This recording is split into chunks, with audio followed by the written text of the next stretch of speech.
dari yang total data 220 juta itu, data yang padan by NIK, by name, by address itu 174 juta, ya, atau 63 juta kepala keluarga, ya, maksudnya kartu keluarga, secara kartu keluarga.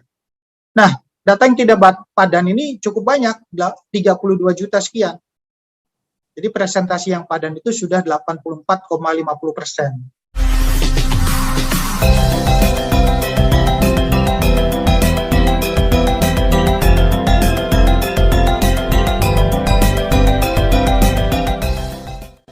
Malam-malam jaga bersama di gardu, minum kopi sambil menghisap cerutu.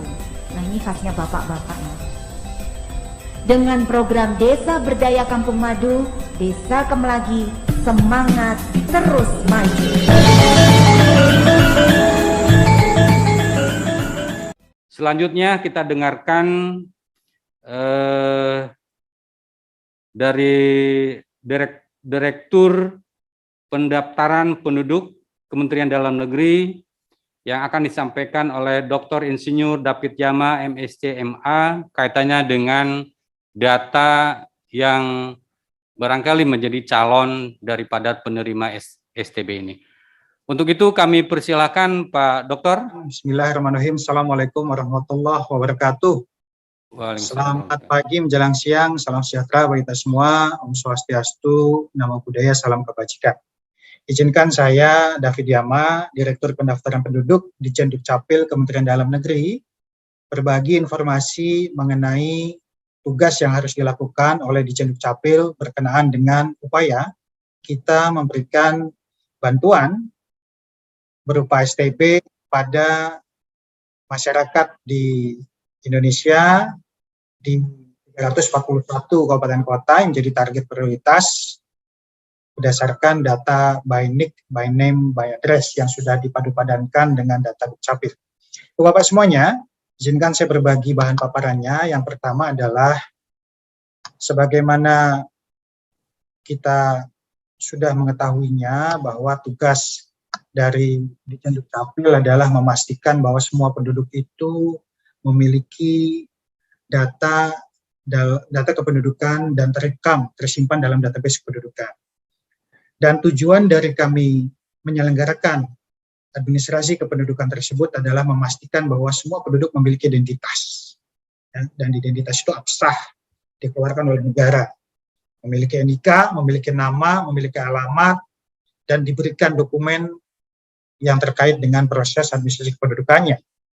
Kemudian kami juga pastinya memberikan perlindungan status hak-hak sipilnya. Ya. Status untuk mendapatkan pelayanan publik, status untuk mendapatkan pelayanan bantuan sosial, status untuk apabila terjadi persoalan hukum, ya. Nah, negara ini memberikan perlindungan terhadap status hak-haknya. Kemudian kami juga menyediakan data dan informasi kependudukan secara nasional. Dan pastinya kami selalu menertibkan administrasi kependudukan dari waktu ke waktu, ya, bertransformasi sesuai dengan kondisi zaman. Apabila masuk era disruptif, kami juga ikut menyesuaikan, di mana tujuan dari akhir semua ini adalah mempermudah layanan dan pada ujungnya adalah membahagiakan permohonan atau keinginan penduduk itu. Nah, kemudian kami juga menyediakan data dasar, ya, untuk dijadikan rujukan bagi semua kepentingan yang terjadi dalam proses hidup dan kehidupan di muka bumi Indonesia. Ya. Data itu dimanfaatkan, kemudian dicek keabsahannya, diverifikasi, validasi, dan kemudian dilakukan tindak lanjut bagi pelayanan publik yang diharapkan oleh kementerian lembaga atau instansi terkait. Jadi secara singkat, urusan adminduk ini walaupun dikatakan bukan pelayanan dasar, tapi ini menjadi dasar dari semua pelayanan. Nah, ini semua diatur dalam regulasi dari mulai Undang-Undang Dasar sampai Peraturan Menteri Dalam Negeri teknis turunannya. Ya. Di Undang-Undang Dasar sudah mengaturnya, undang-undang ada, PP ada, Perpres ada, sampai Permendagri yang sifatnya sangat teknis itu mengatur data administrasi kependudukan ini menjadi data sentral bagi semua pelayanan. Yuk Bapak semuanya, kalau bicara data saat ini, data di Dukcapil itu terdapat lebih dari 273 juta penduduk by nick, by name, by address ya. Ada laki-lakinya 138 juta sekian, perempuannya 135 juta sekian. Kalau bicara per kabupaten kota, yang paling banyak itu Kabupaten Bogor, 5,3 juta jiwa. Siopiori yang paling sedikit 24.000 jiwa. Kalau bicara provinsi, yang paling banyak itu Jawa Barat, ada di angka 48 juta, yang paling sedikit di Provinsi Kalimantan Utara 698 juta. Ya, transaksi lahir, mati, pindah, datang, kawin, cerai dan seterusnya itu terekam dalam database kependudukan. Nah, untuk mereka yang memiliki wajib KTP elektronik atau usia dewasa 17 tahun ke atas itu ada 198 juta jiwa. Nah, tahun 2021 banyak 99,21% sudah terekam. Jadi sisanya kira-kira 1,5 juta itu yang masih belum melakukan perekaman KTP elektronik. Ini didominasi penduduk yang termasuk dalam kategori rentan adminduk, misalnya ya miskin ekstrim itu masuk di dalamnya, kemudian ODGJ, kemudian disabilitas, ini masuk dalam jumlah dominasi mereka yang belum melakukan perekaman KTP elektronik. Bapak semuanya, dalam amanat Undang-Undang 24 2013 sebagaimana dirubah Undang-Undang 23 2006 sebagaimana perubahannya di Undang-Undang 24 tahun 2013 itu di pasal 58 ayat 4 dikatakan bahwa seluruh hal yang berkaitan dengan pelayanan publik, perencanaan pembangunan, alokasi anggaran, pembangunan demokrasi, penegakan hukum dan pencegahan kriminal itu wajib menggunakan data yang bersumber dari kependudukan, yang bersumber dari Kementerian Dalam Negeri. Nah, misalnya untuk penerbitan paspor, SIM, NPWP, polis, asuransi, sertifikat hak tanah, dan penerbitan dokumen identitas lain. Nah, termasuk yang kita sedang bicarakan ini untuk pembagian STB dalam konteks bantuan dari pemerintah, karena ini merupakan bagian dari perencanaan pembangunan dan alokasi anggaran, maka harus datanya divalidasi, diverifikasi sesuai dengan data pendudukan. Nah, semata-mata sekali lagi ini menjalankan amanat pasal 58 ayat 4 Undang-Undang 24 tahun 2013. Kemudian Ibu Bapak semuanya, ini sebagai bukti data kependudukan sudah dijadikan dasar untuk verifikasi validasi dalam pelayanan publik, rencana pembangunan, alokasi anggaran, demokrasi, dan penegakan hukum pencegahan kriminal sudah lebih dari 5.000 kementerian lembaga, tepatnya adalah di tahun 2022 itu 5.149 kementerian lembaga, baik pusat maupun daerah, yang sudah menggunakan data Dukcapil untuk proses di masing-masing atau bisnis proses di masing-masing unit kerjanya. Tahun 2018 ada 1.100, 2019 1.600, dan seterusnya sampai 2022 ada 5.149. Kalau lihat di tengah itu akses NIK-nya di data kami menunjukkan sudah lebih dari 8 miliar, hampir 9 miliar data diakses, data NIK ya diakses oleh mereka yang 5.149 ini. Nah, kalau di bawahnya bisa kita lihat Pileg Pilpres ya 2014, 2019, Pilkada mulai 2017, 2018, 2020 dan seterusnya sampai verifikasi data bansos dan subsidi untuk pelayanan publik lainnya itu juga menggunakan data NIK. Nah, Bapak semuanya, saya ingin masuk ke dalam bahan paparan yang sudah disampaikan Kemenko PMK. Ini ada kaitannya dengan kebijakan untuk penghapusan miskin ekstrim, ya, miskin ekstrim. Nah, mungkin nanti yang perlu dipetakan ini masuk dalam konteks miskin ekstrim atau bukan, atau seperti apa yang akan kita petakan dalam bantuan ini. Karena data yang sudah dikerjakan ini ada masuk data desil 1 yang termasuk miskin ekstrim, 2, desil 2, desil 3, dan seterusnya sampai desil 10. Nah, di nomor 1 itu Bapak Presiden mengarahkan perlu dilakukan segera penghapusan kemiskinan ekstrim, ya, ditargetkan tahun 2024 itu sudah bisa terhapus. Nah, sebagaimana arahan beliau, Bapak Presiden ini harus dilakukan dengan keterpaduan dan sinergi program, serta kerjasama antara kementerian lembaga, maupun pemerintah daerah, ya termasuk pemerintah desa. Maka ditetapkanlah ada satu impres yang baru keluar, nomor 4 tahun 2022, tentang percepatan penghapusan kemiskinan ekstrim. Itu ditetapkan tanggal 8 Juni 2022 dan telah di-launching oleh Kemenko PMK tanggal 14 Juni 2022 dan dihadiri oleh 22 kementerian lembaga, ya. Ada 22 kementerian dan 6 lembaga yang menerima mandat khusus dari Presiden. Nah, menindaklanjuti impres itu, maka Kemenko PMK diarahkan untuk menetapkan wilayah prioritas. Telah ditetapkan oleh Kemenko PMK ada kabupaten kota menjadi prioritas percepatan penghapusan kemiskinan ekstrim tahun 2022 sampai 2024. Nah, saat ini sedang terus berproses data yang terupdate desil 1 sampai desil 10. Ya, kalau miskin ekstrimnya mungkin desil 1 dan desil 2 dan seterusnya sampai bisa kita katakan yang tidak ekstrim sampai ke desil 10. Nah, itu sudah ada datanya dan sebentar lagi katanya dalam seminggu ini akan diluncurkan oleh Pak Menko PMK dan kemudian akan disampaikan kepada Pak Mendagri untuk kemudian diproses lebih lanjut ke daerah. Nah, Bapak semuanya, sebagaimana impres itu, tugas Pak Mendagri itu terbagi ke dalam 5 tugas, ya. Yang saya hitamkan atau saya boldkan itu ada 3 yang merupakan kaitannya dengan acara hari ini. Yang pertama adalah pastinya kita melakukan koordinasi dan sinkronisasi terhadap kebijakan gubernur, bupati, wali kota terkait percepatan penghapusan kemiskinan ekstrim. Ya. Yang berikutnya yang saya boldkan yang nomor 3 adalah memfasilitasi pemberian hak akses data kependudukan untuk melakukan verifikasi dan validasi berbasis NIK, nama, alamat, ya. Jadi by NIK, by name, by address.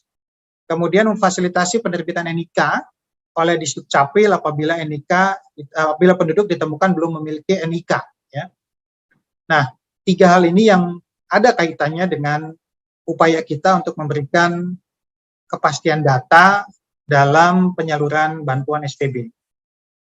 Nah, itu Bapak semuanya. Ini saya sampaikan data desil 1 sampai 4 berdasarkan hasil pemadanan yang sudah dilakukan BKKBN dan TNP2K, di mana data yang dari mereka ini sudah disepakati menjadi data strategi awal, ya, data sementara awal untuk kita melakukan percepatan penghapusan kemiskinan. Salah satunya kemiskinan ekstrim. Nah, dari data 1 sampai 4 ini, dari data desil 1 sampai desil 4 ini yang diterima oleh Ditjen Dukcapil sebanyak 58 juta jiwa, ya. Nah, ternyata dari pemadanan by NIK, by nama, by alamat, ya, maka ada 611 yang anomali. Ada yang NIK dan namanya ganda sebanyak 1,5 juta. Ada juga data yang padan dengan status meninggal 196.000. Nah, ternyata dari data 58 itu yang padan itu 48.411.440. Yang tidak padannya ada 7.804.940. Jadi total 86,16%. Nah, yang tidak padan ini ya tadi ada persoalan-persoalan data anomali, ya, NIK namanya ganda, dan kemudian bisa jadi tidak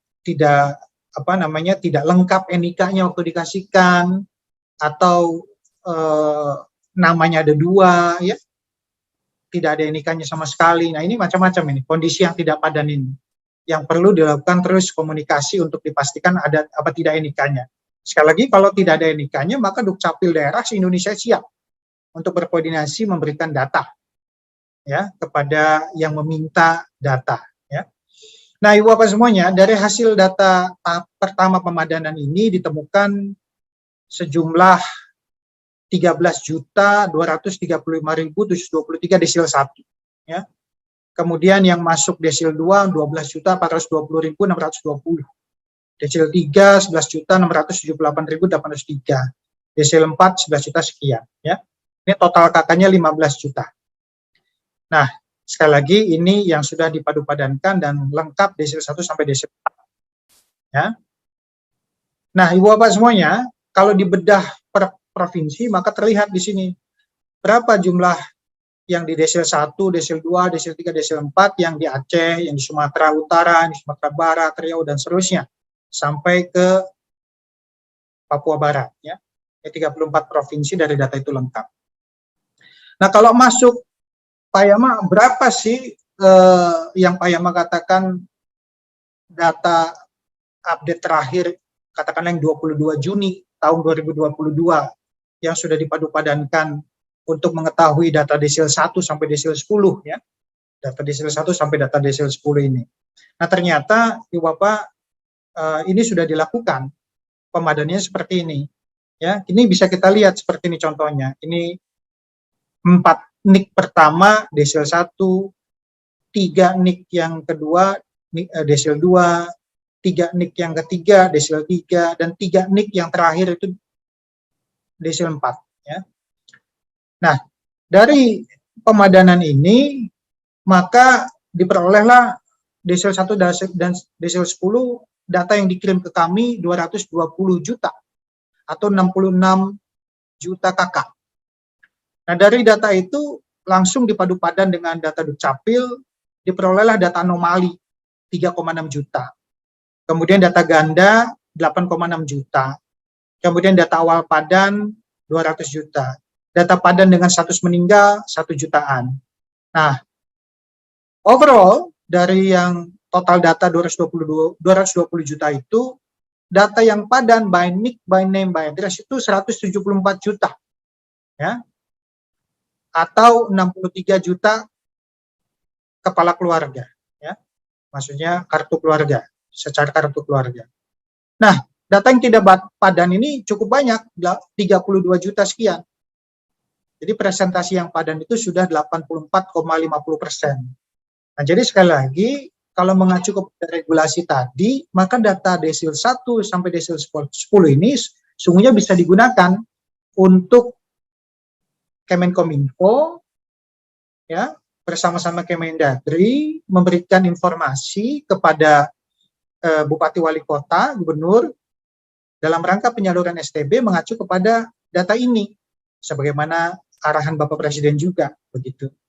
Ya, nah tinggal kita sepakati apa iya seperti ini apa tidak. Nah, kalau memang seperti ini adanya, maka Dukcapil bisa memberikan saran tindak lanjut, ya.